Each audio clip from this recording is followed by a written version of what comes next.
Hello Guru Girls, Julie Norman here with BodyKarmaHealing.com.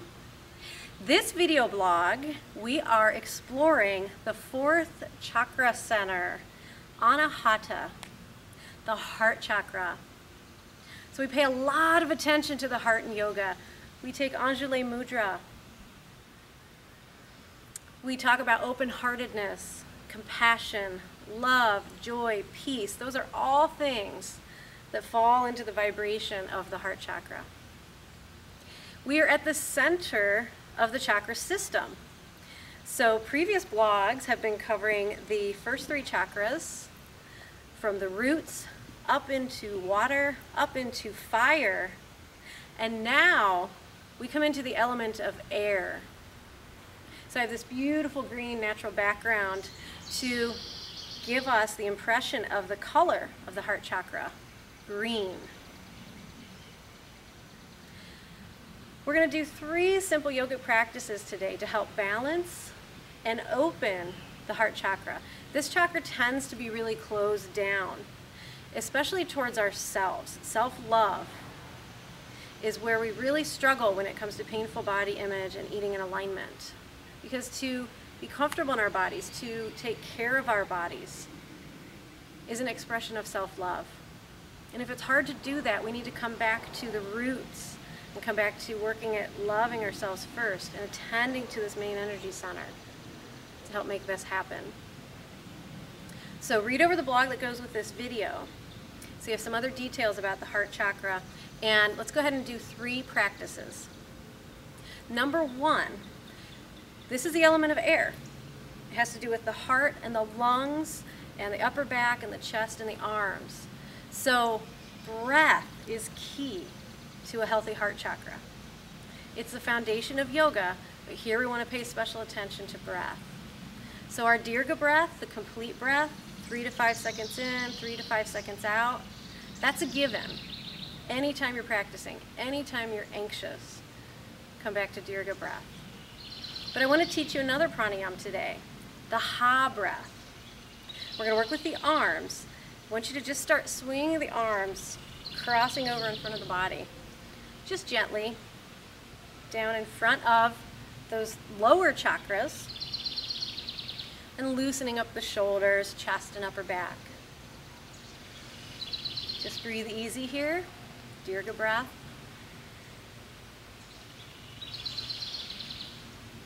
And make it a little more active and bring the arms up at shoulder height.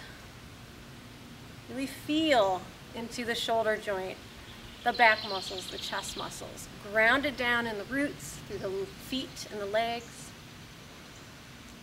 And we're going to add in, as the arms cross in front, take a short inhalation through the nose. And when the arms open, you're going to take a strong, forceful exhalation out through the mouth, and you're going to say ha. So it looks like this. Ha, ha, ha, ha, ha, ha, ha, ha, ha. And then slowly start to come back into that complete breath and let the arms come back down at your sides. That's a simple Ha breath, and it's great for depression. It's great for breaking up heavy energy in the heart center. Now that we're a little warmed up, I'd like to take a nice chest expansion. So when we think about being open-hearted, the body language that goes with that is a nice, tall, even posture, soft shoulders, lifting up and out of the belly. Instead of being closed, distrustful, fearful, when we're here and closing down that heart center. So we're going to counter that propensity if you have in fact been hurt in your life and are closing down to self-love and love of others. So go ahead, bring your hands behind your back, lace your fingers, and straighten your arms down away from your shoulder blades. Keep your chin level with the earth, and roll the head of the shoulders open. Keep your tailbone tucking under, front ribs tucked in. And breathe fully up into the chest and exhale completely. If you know this pose, you can lift your hands away from the tailbone and even bend your knees and drop it forward into a standing yoga mudra.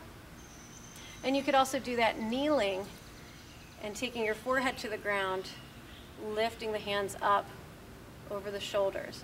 It's a really big heart opening. It's not unusual to experience anxiety as you open the heart center. You will feel vulnerable. You may feel unsafe at first. Keep grounding down into the earth, bringing the breath up into the heart, and being present, noticing that even if you feel fearful, anxious, and tense, if you look around and check in with the present moment, you're safe. And once you get rooted into that reality, healing just unfolds. Now let's open the back of the heart chakra with eagle arms. So same thing, standing in mountain pose, working with this upper body area. Take the arms out in front of you, cross at the elbows, and intertwine the forearms. Lift the elbows at about shoulder height and hold the pose here.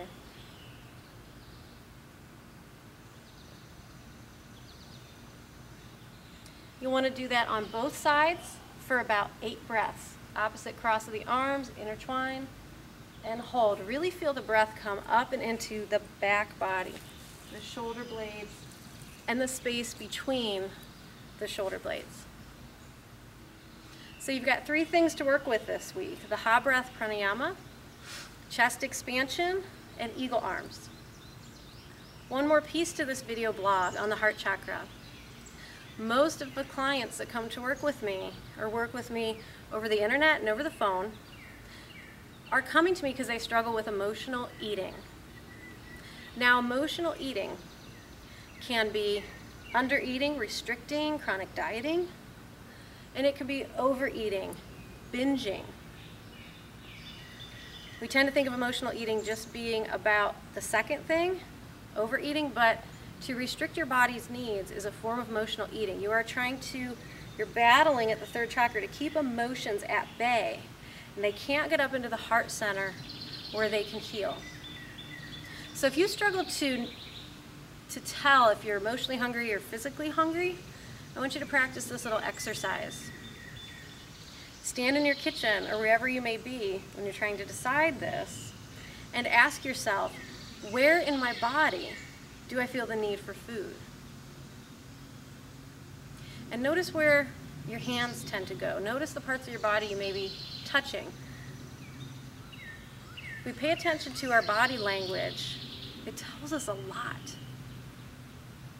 So consider, when you're really hungry, when somebody says, "I'm starving," they usually take their hand and place it right here at the third chakra, right at the physical stomach. So there's an emptiness there, there's a gnawing there. Conversely, if you're really full, people touch their stomach. "I am so full, I ate too much." So that's a great way to decide what your level of physical hunger is and if you're physically or emotionally hungry. Think about this. When it's later in the evening and you've already had dinner, but you find yourself continuing to go into the kitchen and look through the cupboards, open the refrigerator, and you have an urge for something. You want something, but it's hard to decide what it is. And you can never quite find that satisfaction in salty or sweet or crunchy or smooth. And again, body language.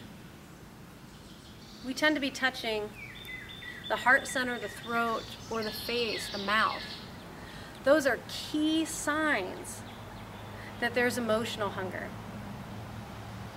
And instead of eating in those moments, you probably need to sit down and ground, do a little fat practice, tune into, how do I feel? What emotions are present in my body? It's probably stuff trying to work its way up to be healed.